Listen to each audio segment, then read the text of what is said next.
Coming in at number 3 on our list is Deft from Edward Gaming. A lot of good things to say about this guy. Laning, beast. I think team fight, beast. Yep. I think there's a reason he's number 1 for all of us as far as AD carries are concerned, 3rd overall. Spawn, what do you think? You cast this guy. Yeah, Deft is pretty incredible, and I think the fact that he's been able to continually elevate since he was in the LPL just speaks volumes to how good this guy was able to get. Finally has a support in Mako that makes him play up in the laning phase, so his laning phase has dramatically improved.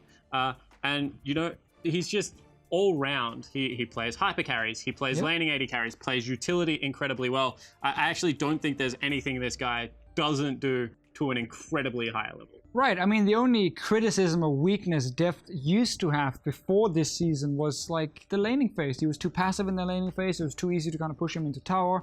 Because of the synergy with Mako, it's no longer the case. They're playing super aggressive, as you said, in the laning phase. They are forcing everything. And what I like the most about Deft and why he's above all the AD carries for me is the fact that the bottom lane means everything for EDG. They're the best team in China. They're the best hope for China of having a team in the final.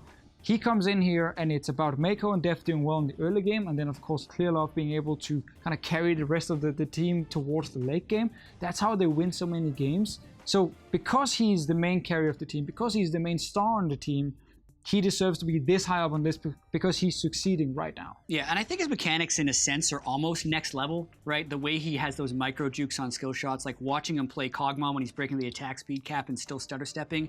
And then this was a very AD carry heavy list. Like we had 6 in the top 20, and Deft is unanimously above all of them. So I think the consistency in which he's able to do these things and also being a complete player, to me, is what elevates him above everyone else. And EDG's game time is quick. I mean, they play 2 minutes quicker than SKT, for example, throughout the year. And I think that the fact that he's able to have such good impact in the early game, even when he's playing things like Kog'Maw and Twitch, really does speak volumes to, you know, his complete control over every stage of the game right now for EDG. Yeah, and I just wonder if teams can punish the bottom lane from EDG, because again, we know they like to play aggressive. I don't think you punish them as a 2v2 lane at all. I think they're going to beat every single 2v2 lane. I think you got to bring down the jungler, you got to bring down, of course, the top laner, maybe the mid laner roams down, and then you can talk about it. But that can happen against anyone, so that's not a criticism on Deft or Mako. And again, I think Deft deserves all the praise. He's playing at his peak right now. Like, this is the best he's ever been, and that's why he's so high as well. And EDG play global so well, so I'm not even sure that that does punish them, because that's actually playing straight into their hand. Deft and Mako have actually just taken that area of the map by so much control that I would say, you know, just play away from it. There's no point trying to go toe-to-toe with them in their best position on the map, and that is why Deft is so good.